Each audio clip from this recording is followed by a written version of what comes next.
to Mindcrime Liberty Show with me, Swithin Dobson, and him, Tim Patton. Today we discuss what is a good environment. So what got me thinking about this topic is if you listen to a lot of environmentalists, they'll all go, oh no, we are destroying the environment. Climate change is destroying the world and things are going bad. And every time I think about this, I go, well, okay, if things are getting worse and the environment's getting worse, what is a good environment? Because you can't say that the environment is getting worse unless you have a standard of comparison to say whether the environment is a good thing, what a good environment would be.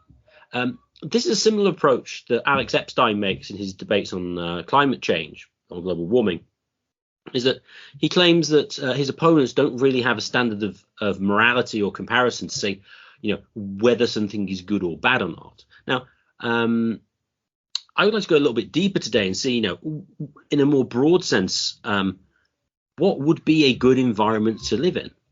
So, Tim, firstly on the climate aspect, ideally, what climate would you like to live in? What kind of temperatures would you enjoy the most? This is probably the most interesting discussion of weather. Weather is usually an annoying small talk discussion that I've ever had. It'd probably be like something like Virginia, which is here in the United States, means somewhere has maybe 10 months of, you don't get the hot summers and you don't get the really cold winters. It's a fairly temperate place. It's not particularly humid either. That would probably be my ideal climate. Although I'm not opposed to snow either. And the people who like winter sports, I can perfectly see why winter sports are interesting. So I would say something like Virginia, where it's never, you have some kind of a winter, but for the most part it's fairly mild. That would be my answer to the ideal environment question. If you look online to say, which places in the world have the best climate, one of the places that comes up high, I think I pronounce it Loxa, but I'm not sure. It's spelled Loja in Ecuador. That tends to appear because basically it's the same climate all year. It's 73 or 23 for the metric listeners. Basically all year is like the average daily high. And so it's warm, but it's not too hot. And it doesn't really get below 43 or 6 degrees any time of the year. So it's this very temperate climate, which is the same all year round. Now, that sounds quite nice. But for me, I think that's a little bit boring because there's not really much change. I mean, ideally, what I would like would be to have a situation where you had summers which were dry and warm, probably around 75, something like that, maybe below 80, around high 70s, so like 25 degrees or something like that, 24. And then you can get rainier and milder like autumns and springs, and then a cold winter. But colder, by which I mean you can regularly get snow, but not too cold. You don't want it to be like crazily cold. You don't want it to be minimally cold so that you can get a regular decent amount of snow. And so what you do is you get this really great variation in climate throughout the year, but without radically cold temperatures or astonishingly hot temperatures. So not like somewhere like Chicago, for instance, where Chicago is crazy. It's astonishingly cold in the winter, but really, really hot in the summer. That's excessive. So that's the kind of thing I would like. You get this nice variety of different weather patterns, and so you can see the world changing around you. That's what I would go for myself. So moving on from the weather aspect directly, what about topography, which you may or may not have considered before? Would you like to be near mountains, rivers, lakes, marshlands, plains? Is there anything there that you think would be you particularly like? The place that is probably I would probably pick mountains if you're asking me to go through a menu of options, but I'm not opposed to water either, so anything goes. Okay, so going for mountains. Yeah, I think mountains. I suppose I would go for something like probably coastal with some mountains nearby. Rivers are always interesting. Don't really want marshland. Marshland's a pain, and you get loads of bugs. And I believe I think mosquitoes tend to predominate around those areas. They're unpleasant. I don't like those, so I don't really want those. But mountains, lakes are okay. I mean, again, maybe a little bit of variety. I think possibly a little bit more about that. But I always thought, maybe on a nice coastal area with some mountains nearby, that could be quite interesting and an interesting place to live. Now, slightly different approach now. So let's suppose we've got this ideal environment that I've got and Tim's got. Now, Tim, would you want the whole world to have the same climate as Virginia? And would you like the whole world to be mountainous? No and no. Why not? Something different. Okay. So do you think it'd be somewhat boring? Yes. If it was all like that? I would think it'd be something boring. Let's suppose you did have that all the worldwide. Who would that be good for, and who might that be bad for? Are you asking if you had that same climate all around the world? Yeah. Same climate, temperature. Maybe you could ignore the mountains to some extent, but I suppose you could put those in. Who would that be good for, and who would that be bad for? This is a very strange hypothetical to imagine. I mean, for one thing, ironically, if you made the climate the same, it would actually destroy biodiversity. If you made the climate the same, you couldn't get different types of animals or different types of topography. I'm not really on. I don't know how to answer that. Sorry. Well, no. The thing is, neither would I. I wouldn't want to have the same temperature all the way around the world, or the same topography, because again, that would be boring. And as you pointed out with biodiversity, there'd be certain creatures that can't live in relatively warm weather climates. So I was doing a bit of research for this. And so, for instance, there's arguments that say because the world water temperature is going up, apparently, in the seas, this is causing fish like the cod to move and go further north where the water is colder, because that's what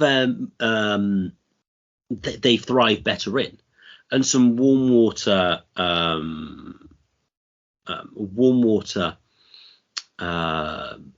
seas, they do less well in, so they move.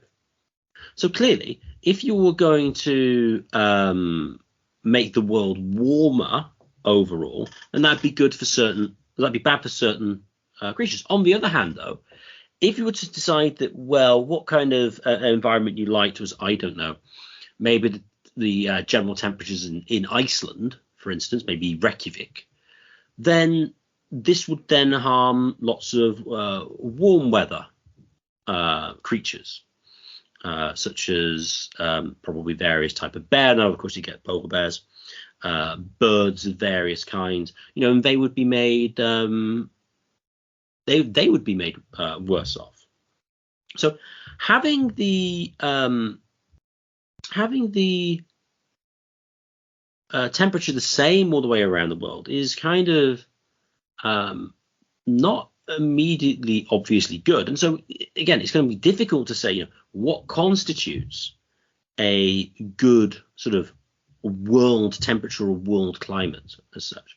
So Tim, a slightly different question related to this, which would be, what do you prefer? Do you prefer forests or do you prefer fields for farming? Like farmers' fields, more precisely. Do you have any preference on what you like more? I don't really have any preference with this. No preference? No. The reason I ask this is a lot of environmentalists will go, oh no, farming bad. We don't have much biodiversity in crop fields and things like that. What we really want is forest. And what you'll find is that if you leave nature to its own devices, basically it will turn into trees and it become forested. But as Matt Ridley pointed out in a relatively recent essay, there's particular bird types which thrive in arable farmland. So in particular, he points out to birds such as yellowhammers and linnets. And so if you were to get rid of this farming because this is an imposition on nature and the environment, what you would end up with would be fewer birds. Now, of course, you might get more voles or other they're in the hedgerows. You would get more creatures which were more creatures that would thrive better in forests. So, maybe deer or various types of bugs. They would do better, but then of course the birds would do worse.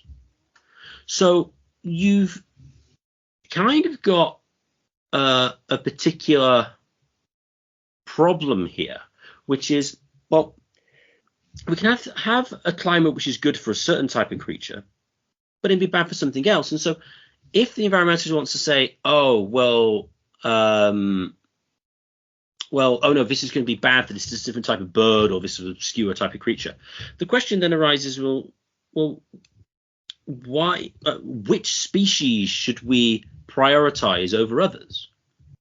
I mean, it's not immediately obvious that more yellowhammers is better or worse than more deer or I don't know, wild boar, for instance. I mean, that's not immediately obvious. I mean, how would you decide what was better? It doesn't seem to me to be immediately obvious. I suppose what you could do is you could have a criterion of maximum biodiversity. But the problem then is, but which creatures? So, for instance, in England, we don't have any wolves anymore, and we don't have any bears. Well, why is that? We killed them, which means now that you can go to the forest and you're not going to get attacked by a bear. You're not going to be attacked by a wolf. Now, depending on your point of view, you could say it's a good thing or a bad thing. But, I mean, you could take it a step further. I mean, I suppose you could say them have a part in the ecosystem, but I mean, do you want mosquitoes? Are mosquitoes? A better example. Tim, in America, do you have wasps? Yes, we do have wasps. Does anybody know what the point of wasps are? I mean, I'm not sure. Do they do anything useful? I mean, would the world be a worse place if we were to just genocide the entirety of wasps and replace them with bees? That I'm not sure about that. I'm not an expert, but it seems to me, but what is the point of wasps? They're just unpleasant, they're aggressive, and they sting me. Now, again, I could be wrong here. They may have a point to some extent. The problem is, maximum biodiversity doesn't seem to me to be a viable criterion, especially as well if we start talking about bacteria. Because bacteria, for standard biological definition, is alive. Do we want bacteria? Do we want the Black Death, which is a bacteria? Should we keep Black Death around because we need to maximize biodiversity? Wouldn't seem to me to be a particularly good idea, because you never know, it could be in a lab and then it might escape. You might have seen that before. So it seems to me that there is a very, very difficult thing to sort of like figure out what kind of criterion you could use to determine what would be a good and bad environment overall.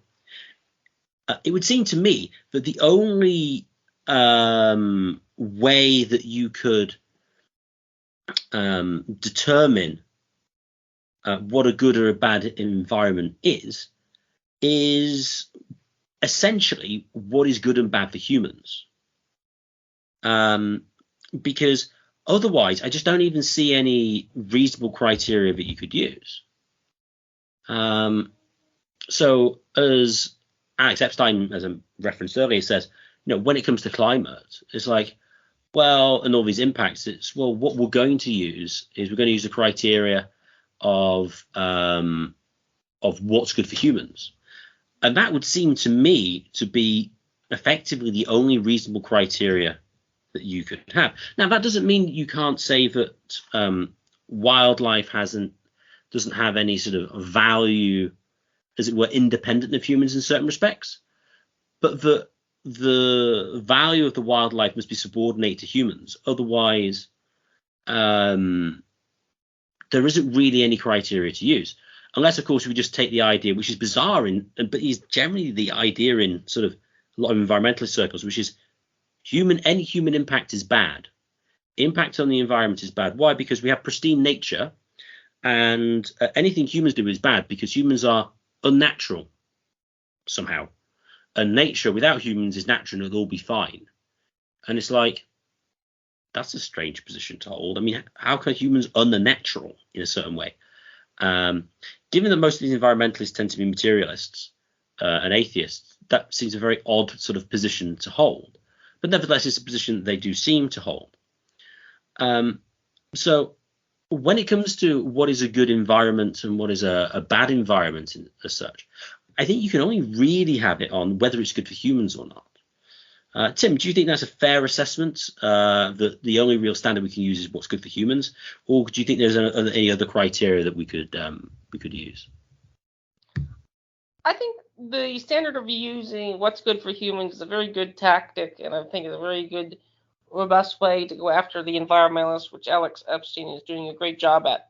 I suspect I'm somewhat, I guess to the left of you on the environments. I'm probably more sympathetic to the environmentalists than you are, but in some ways, the environment, to the extent that nature still exists in the modern world, it's somewhat of a manufactured preserve, including in Africa. So, like, one of the negative side effects of COVID was the fact that tourists aren't going to Africa, like Tanzania and places like that, and that they're basically preserves. Many national parks have fences around them. I was at Teddy Roosevelt National Park in North Dakota, and the fence broke, so the buffalo got out, the bison got out, and they had to refix the fence and herd them back in. Which, again, the ranger would say they're not buffalo, they're something else. But to the extent that we humans, in a way, keep these things as zoos. Yellowstone National Park is kind of a giant zoo. Many of the national parks are just kind of zoos in that regard. Now, there are wildernesses like the actual Amazon and actually northern Siberia and stuff. But interesting enough, speaking of, I'm further to the left of you. If you get further enough to the left, you actually hate the environment. The environment is to be subdued, which is the Marxist position. This is one of the ways I think. I don't think a polluted environment. Most polluted cities in the world are in the former Soviet Union. There's probably polluted cities in China too. Probably the places where they make the batteries for Teslas and for the rare earth magnet windmills. Those are probably the most polluted cities in the world. So I don't think it's good to live in a polluted environment per se. Coal mining. So I think it's complicated. I think there's no solutions, just trade-offs. And again, your comment about the environmentalists, they sort of operate off a hodgepodge of inbuilt assumptions. And one of the assumptions everyone is telos, purpose.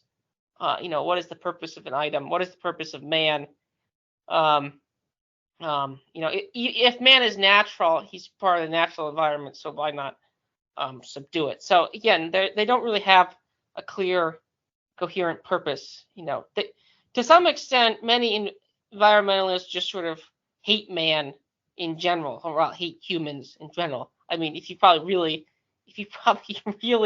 really like themselves, and they don't really like human civilization, and they just sort of want it gone. So I mean, sometimes it might be dangerous to hack away at it, and this is where things get even more fun. I think somewhat famously, the not to bring in Godwin's law here, but I think the Wehrmacht, that very nice that regime in Prussia, was somewhat environmentalists, and even the show Man in the High Castle hammered home that point. They just basically had giant like preserves in Germany in this sort of fictional what would if the Germans won the Second World War. So the extent where environmentalism was located is sort of tricky. I don't think a polluted environment is particularly good. But as Matt Ridley points out, the pre-industrial environment, which I think is your next question, was not particularly nice for the environment. I think we were in the process of cutting down all the trees, which is sort of the Malthusian thing where the carrying capacity of the society is not that high. And even Hans Hoffa brings up with the hunter-gatherers, it's the myth of ecological Indian. Like the hunter-gatherers they hunted a lot of large mammals to extinction too. So the telos question hangs over it. I'm not opposed to having large nature preserves. You might be more so, but then again, that's relatively amicable difference here. I think in general I agree with you. Swithin? Well, no. I mean, per se, in principle, I have no objection to nature reserves. The question is how you could establish them, I suppose. But I suppose you could establish them by use of certain description, and then you could make a sort of quasi sort of usufruct rights over them, and then turn them into some form of reserve. In a sense, I think that's possible. Whether it would be exactly the same as it is today, maybe not. But I mean, but why would you want to keep it like it is? Because humans like it. Why? Because humans like going to places like Zion National Park in Utah, etc. Because it's beautiful and you want to go there. So I see no real conflict. And I think this is really what people in the environmentalist movement do. It's like they have various creatures that they like, and they get upset when they get killed. Fine. They don't see them going, oh no, look at this huge bird-eating spider, it's dying out. No one cares about bird-eating spiders. People care about cute animals. And in similar ways, people care about areas which are beautiful rather than like, swamp, for one thing. Although swamp can be quite cool, to be fair, in some respects. So I don't see any difference. I suppose it depends on an aesthetic view as to what value you place on, as it were, nature in its sort of wild sense, of to what extent they are wild is another question. Also, when it comes to pollution, I don't like pollution. Pollution is bad, and I think to a large extent, pollution of certain types is caused primarily by a lack of enforcement of property rights. I mean, this goes to some of the old Rothbard essay. What's it called? He did a pollution essay, and I think if you did have strict sort of enforcements of property rights, such that you're living in a house and then your air gets polluted. And when I mean polluted, I don't actually like to put CO2 in because that's benign, basically. But it's sort of like sulfur dioxide and stuff, and it causes you breathing problems or whatever, or dirties your house. Well, then you can have a claim. But speaking of CO2, one of the funny points about CO2, which was brought up in the one Soho debate, was that CO2 actually increases a plant's ability to grow. That's a point that Matt Ridley has made. It's a point that various of the have made in that having more CO2. Like I think in greenhouses, they're higher CO2 counts. But keep going. No, you're right. And so it's an industrial production of plants. What they'll do is they'll pump CO2 in there in indoor production, so they grow better. So the idea that somehow CO2 is a great evil is bizarre. Is genuinely bizarre. So again, I don't like pollution. So I'm not, for instance, advocating that it's good for humans to live in basically a more futuristic version of 19th century London. That's far from the case. So I think our views on the environment are probably somewhat closer than you think. It's just a question of how we come to this sort of a similar conclusion. I will say, local smog is not a very nice thing. I've experienced that in Hong Kong. You get the smog And you get this also in you get this more in Southern California. At least you get smog. I don't think smog is particularly good for anyone, but that's more of a local problem about where you burn. That's more of a and actually places like Egypt have this problem where people burn some sort of crop they burn. It just makes the country totally smell for like a week all while they're doing this. But yeah, local pollution is a problem. But again, no trade-offs, just solutions. No solutions, just trade-offs. Oh yeah, you have those. I watched a program on. It was in Morocco, and they have open air leather production. And Tim, do you remember what leather is traditionally treated in to turn the hide into leather, to usable for making clothes and other things? Not sure. Urine. So these open market things with basically just baths of urine, so that they can they can treat the hides and then turn them into sort of usable leather. So again, not particularly pleasant.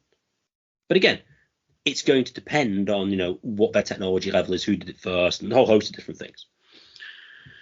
But this moves on quite nicely into this. So just backtracking slightly onto the more of the weather and climate thing. So you suggested sort of Southern Virginia. Would you like to live in Southern Virginia, or sort of Virginia, if you had pre-industrial technology? Do you think that would still be a good place to live, or do you think you would probably want to live somewhere a little bit hotter? If I had pre-industrial technology, I'd actually want to live in somewhere more north, because in pre-industrial style you can heat yourself up, but you can't cool yourself down. So I'd actually prefer more northern climates without fans or air conditioners, because you also get huge amounts of mosquitoes south of a certain line too. Yeah, so with mine, I mean, I'm clearly not going to want freezing winters, because I lived in my parents' house in the north of England for one winter, and for some reason, I can't remember why, but for a while the boiler didn't work, and I was in the coldest part of the house. It was freezing. And the thing is, it wasn't snowy or particularly below cold, like below 0 or below 32. It was just really cold, and you don't want that. So a lot of these environments people kind of like, you go, oh yes, it's really great that we have these really cold areas with all these Arctic creatures. It's like, the reason you like this is because you can go and visit them in some very, very warm attire. Why? Because it's been specifically designed to keep you warm. And it has lots of modern technology, which means that you're nice and warm. And guess what? After you're fed up of being there in the cold for a while, you can go inside and be very warm. Why can you go inside and be very warm? Is because, well, you have modern heating. And that's why you like it. If you didn't, I think more people would like probably some form of temperature whereby, probably Lhasa in Ecuador, although that still gets relatively cold. I mean, it goes to 8 average low. So I suppose it's not too low for overnight. So like, basically everyone would want to live there, because living anywhere else, I mean, you can't really do it. I mean, people say, oh yeah, we want to go to really hot countries. It's like, well, it's nice to be outside when it's hot, but then you go inside and you have air conditioning. So the reason to mention this isn't just a general point on like weather, but really that the way we interact with an environment and what we think is good in an environment is bad is very, very, very covered by what our current level of technology is, because it means that we can manipulate the environment to suit human needs in a way that you otherwise couldn't. And so your perspective on what is considered good or not is highly, highly influenced in that respect. And also, Tim, as you rightly point out, hunter-gathering, for instance, is a very, very, very inefficient way of doing things. You can't produce very much per square mile, so you have to hunt everything, and so the populations of buffalo or deer or whatever will diminish. Whereas if you do agriculture, for instance, you can actually increase the populations. I mean, for instance, I severely doubt the world cow population would be as high as it was if people didn't farm them and eat them. As an aside, interesting thing is, I was reading research for this on cattle, is a lot of environmentalists go, oh no, you should eat less meat. And I suppose there is an argument you can make, an environmental one for that. But but animal products in general, animals can live basically anywhere. Well, not all of them, but the range of environments that you can raise cattle in, or you can raise sheep or goats, is far more divergent than it can be for rice. I mean, rice, you basically got to live with a place with massive rainfall. Otherwise, it's not going to grow. Potatoes are quite good. You can grow those in lots of different places. But if you look around online to try and figure out, what's going to be a good place to grow things, crops are very particular about where they're going to be grown. So like the corn belt in the US, I mean, what you need is soils are deep and fertile and rich in organic materials, nitrogen, and the land is relatively level with warm nights, hot days, well-distributed rainfall, and that's the best conditions for corn. Well, okay, that seems not very common everywhere. Now, of course, there's different staple crops in different areas, but it's far from the case. Well, as I looked at any of the major crops, apart from maybe potatoes, which grow everywhere, nothing is really great to grow in England. I mean, we've got some places we can grow corn, but it's nowhere as good as the US for it. But animals, on the other hand, they can eat stuff that humans can't eat. And as long as they've got some greenery there, they can eat it and they can survive. Similar things, say, with chickens. Chickens basically eat anything, and most of them in the wild eat bugs and worms. Now, I know various groups are trying to get humans to eat more bugs and more worms. But, I'd rather the chickens ate them than I'd eat the chicken. That seems a much more favourable way of doing things. So, Tim, any comments with respect to the effect of human technology on the way we view the environment and how we approach it in general? Oh, and the humans' technology has had a transformative effect on the environment. It's somewhat unrecognizable. I don't know much more I could add to it, to what you said there before. Again, I'm more sympathetic to certain aspects of the environmentalists in general. I guess I have a similar view towards people want to tear down well, see, some of the paleocons have similar ideas, like, why tear down this old neighborhood? Apparently, like, I was reading about urban development, there were some 1950s modernists wanted to tear down like half of Paris, France, and put in high-rise housing. I think that'd be a foolish idea. So I'm more sympathetic to like keeping certain aspects of forest around, but with the known caveat that forests up until like forests were going down consistently. So the idea that they were cutting down all the forests to keep up population growth. This is where I think environmentalists just hate humans somewhat. Environmentalism, I think, is to some extent is a hyper modern position. Poor societies don't care about their environments. Which is one of the reasons why the Soviet Union didn't care about their environment. So I could ask where does wealth come from, but then again, I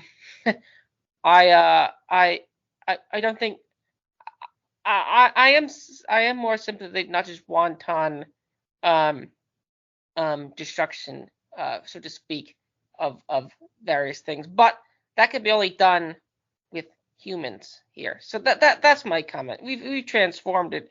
It's quite clear, but those are my comments. On the growth of trees, I mean, one of the main reasons, there's two reasons I think I read as to why there's more tree growth now. The argument is if the average world temperature is slightly higher, which I think increases average rainfall on average and makes the earth more green, and more CO2 means they can grow better. And also we don't use wood for ships anymore. Oh, and also there's much less paper production because everything is online, and so there's much less demand for paper, and so the forests can grow. And again, I quite like forests. It's fine. It's just trying to answer the question in like a world sense, as a lot of the environmentalists. Can I ask you a question? Do you think I'm correct to say that the environmentalists just somewhat hate humans or hate civilization? On the episodes I keep bringing up, brought up primitivism somewhat, to some extent, on various episodes. Do you think environmentalists just hate humans? I mean, you see these articles. NPR had a famous, funny article, like, they had a married couple, both like Harvard academics or something, and they said, "Oh, can we have one child? What about? Isn't this going to cause a future? He's a carbon consumer or something like that."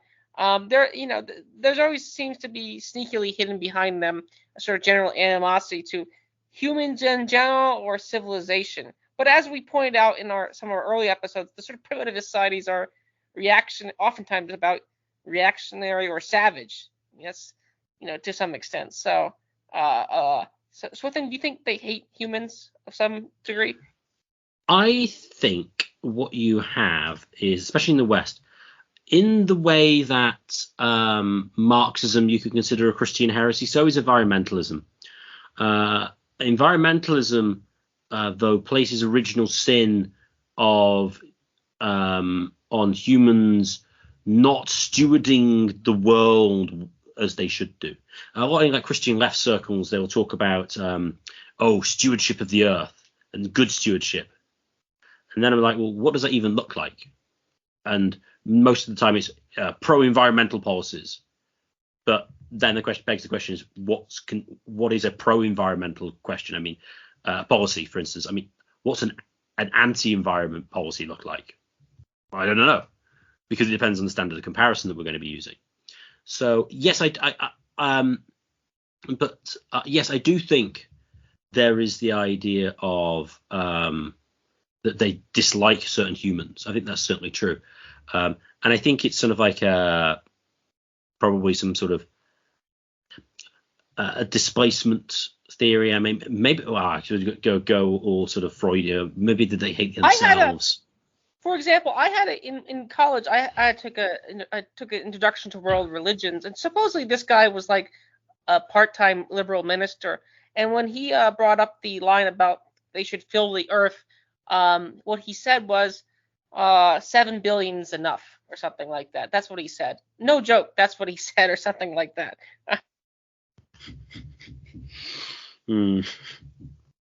That isn't surprising. So. Yeah, I do get the impression they do dislike humans. I suppose you could argue to some extent with the environmentalists a certain sort of elitism of a bad kind, that there are better and worse humans, and the worst humans should be sort of removed from the gene pool. But then you get the bizarre thing that they don't have children. It seems to be some sort of psychological complex of some description. But yeah, I do get the impression they don't like humans particularly. Which is odd, because a lot of the environmentalist movement is infiltrated with sort of Marxism, and Marxism has the view that they like humanity in general, but don't really like anybody in particular. Whereas the environmentalists would seem to take the position that we don't really like humanity in general. Humans are bad, but we kind of like some humans. So it's kind of an interesting foil in that respect. But to go back to one of your points before, which I think is interesting with respect to human interaction with the environment, is you said that some paleocons would complain about pulling down various parts of Paris to replace it with high-rise flats.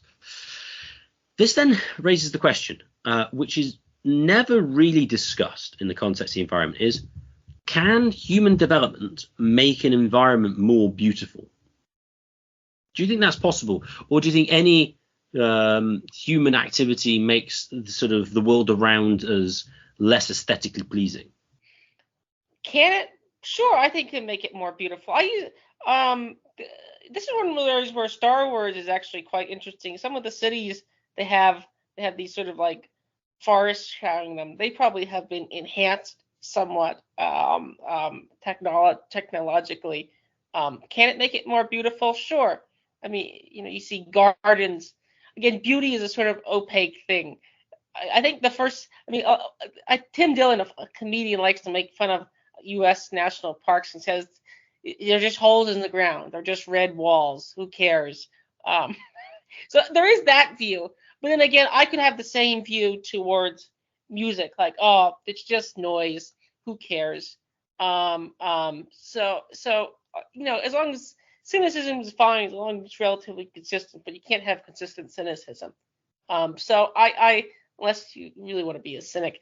So I think it can enhance it, but in some ways then it's not natural. But then again, begs the question of what exactly is natural. So yeah, environmentalists are just to me a bag of human-hating contradictions, but that's to be expected. But that would be my answer.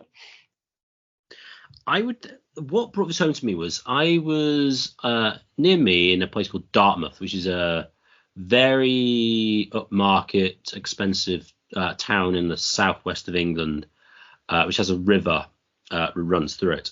And there was a sketch of what it looked like before there was much civilization there. And it was basically just a river and some relatively like green hills, and that was basically it.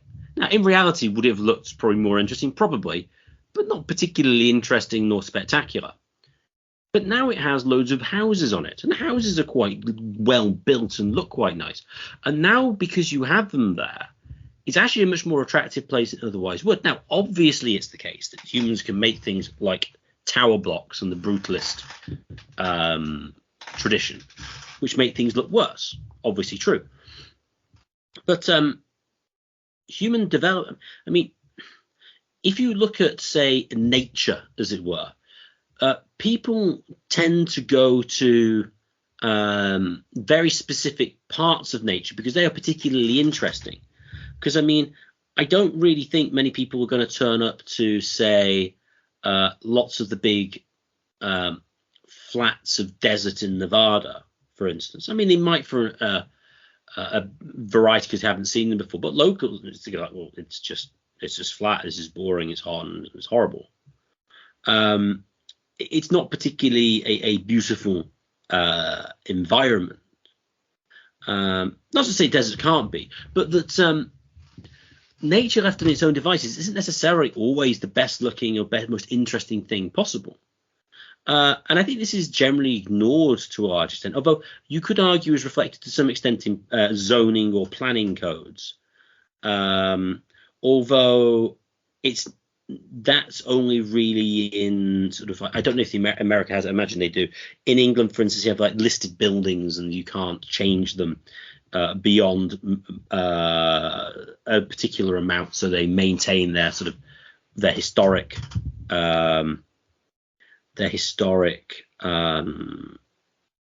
look and things like that. And so I imagine character, that's it. Yeah.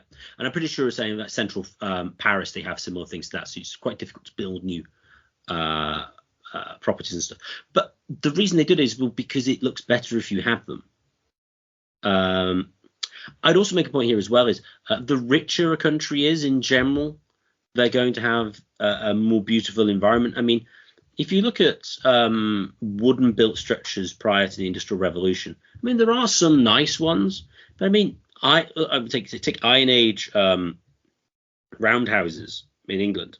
They're round, they're one room. They're just a wooden sort of circle, effectively, with like a thatched roof. And it's like, it's not particularly interesting. But having more a richer society in which you build more elaborate buildings makes the environment one where you kind of want to live. If you had ones where just purely ugly buildings, and now obviously lots of new buildings are ugly, and that's sort of a bad thing.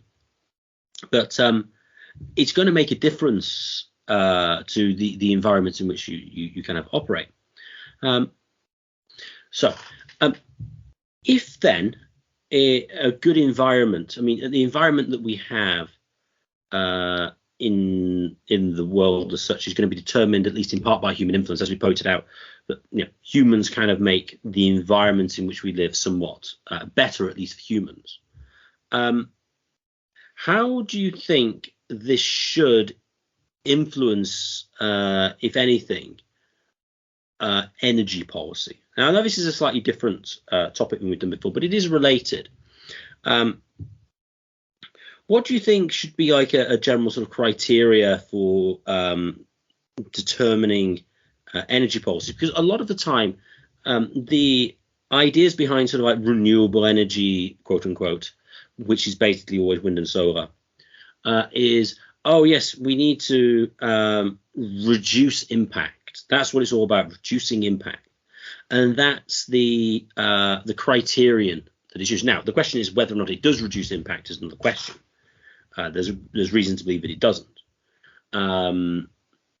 But that's kind of the criteria. So if we take the view that, at least to some extent, what's going to be a good environment for humans to exist in is going to be determined by human direct influence, by air conditioning or other heating or cooling things. How do you think this should, if at all, influence the motivation behind sort of like governmental energy policy? Would reducing impact be the right thing, or should you have, for instance, maybe a policy of sort of like maximal energy generation? That is, we want to produce as much energy as we can so that we can manipulate the external environment to best suit human needs. What do you think might be an appropriate approach to that sort of question? It somewhat relates back to telos here. I mean, what is your end goal? It depends on what your end goal is. Your end goal is to produce more electricity. Then it's unclear that windmills are currently the way to go. For one thing, windmill farms are quite, well, it depends. They can be quite novel to look at, or they can be quite hideous to look at. I've done extensive amounts of, I've ridden through, in Sardinia, Italy, for example, the whole island is basically just covered with windmills. I think there's 4,000 windmills on the island of Sardinia, probably more than that. Same way with Kansas. Western Kansas is basically full of windmills. It basically at night when you're driving, the whole area blinks because they all have so they don't get hit by airplanes. They just blink. You can see them for miles. Now again, I'm neither for nor against that. Again, I'm sort of neutral on questions like this. I have a similar view as music here. If windmills are the way to go, then it's just a cost of having, internal energy. But then why can't we just have coal mines or just have one stripping pit and then you can mine more coal? I think one of the deepest ones is Montana. Actually, the deepest one is probably in China. But you can just have one coal mine. So my idea would be energy maximization, but then again, it depends on what you want. If you want to make things worse off for people, then don't have a policy of energy maximization. But you also don't want to be stupid either. So it's unclear, and this is where I think libertarians, if I have to offer a self-critique, sometimes want it both ways. It could be that industrialization couldn't have happened without the megacorps trampling over pollution rights. I mean, coal mining did leave behind a legacy of coal piles and stuff like that. Although then they were all filled in to some extent. So the idea that you could fill it in later or fix it later when you're richer may be the case. But energy maximization is a tricky question. The shale revolution in the United States has been a boom for the United States and turned certain areas into boom towns in the way. It's also local energy too, so you don't have to pipe it in from Saudi Arabia or Russia, which now is, I think, Europe's biggest energy supplier. So they don't care about it, so they'll mine. They have plenty of stuff. So my energy maximization, but the question is where. I think you can have a somewhat responsible idea that you can set aside some areas, but some areas you should just go for it. I mean, if you're going to set up windmills to power modern civilization, you need a lot of them, and you need a lot of magnets for them, and you need to process those magnets to create the turbines. So that's my view. I would broadly say energy maximization is going to be the way forward. The more energy you have, the more you can manipulate the environment to suit human needs. And the more it's suited to humans, the better the environment is.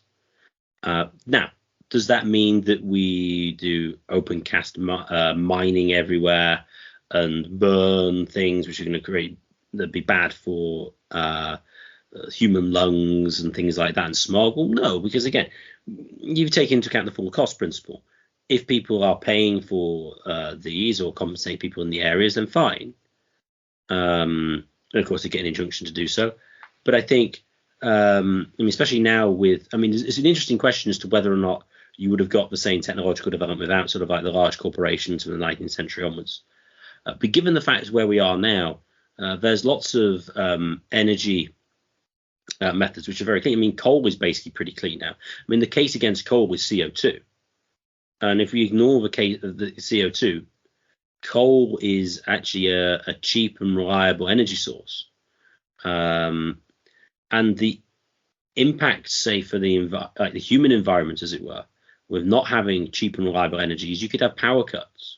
Now that's bad for multiple reasons. One, if you're in the winter, you might be able to heat your home. And if it's cold, old people could die because they can in that case. And as for hospitals or other institutions don't have the electricity they need, well, because you've had a power cut. Clearly, you're going to want cheap, reliable energy. And so from my research, that seems to be coal or nuclear. Nuclear seems to be thorium reactors seem to be better than the standard fission reactors, which seem to have been favoured by the government primarily because you can turn into nuclear weapons. So it's the case in the US. That's at least according to I can't remember his name. An American guy who's been into thorium sort of reactors. So I think nuclear and coal, like coal in the short run, some form of nuclear in the long run. And also the point Eckstein makes is the more energy, the more intensive we can have cultivation in any particular area, it means you can leave more areas wild. So he argues actually it's a good thing you can have like intensive fish farming, for instance, because it means that you can leave more space to have wild fish that you can go and enjoy in your spare time. You can go and see them, or you can fish them and put them back for sport, and they can have a lot of them. Why? Because you don't need to eat them all. Why? Because you've got these farm ones which satisfy most people. So I think the extent to which you can have very sort of localized, intense energy production means effectively you can then have much more concentrated human activity in certain areas, which then means you can leave more of it to the wild. Now, again, the extent to which you want to leave it wild is another question, because I do think there are that things can be better, can look better if they have human activity. I mean, a lot of the European cities, for instance. I mean, to be fair, Florence, for instance, very beautiful city, would probably be worth seeing if there was no buildings.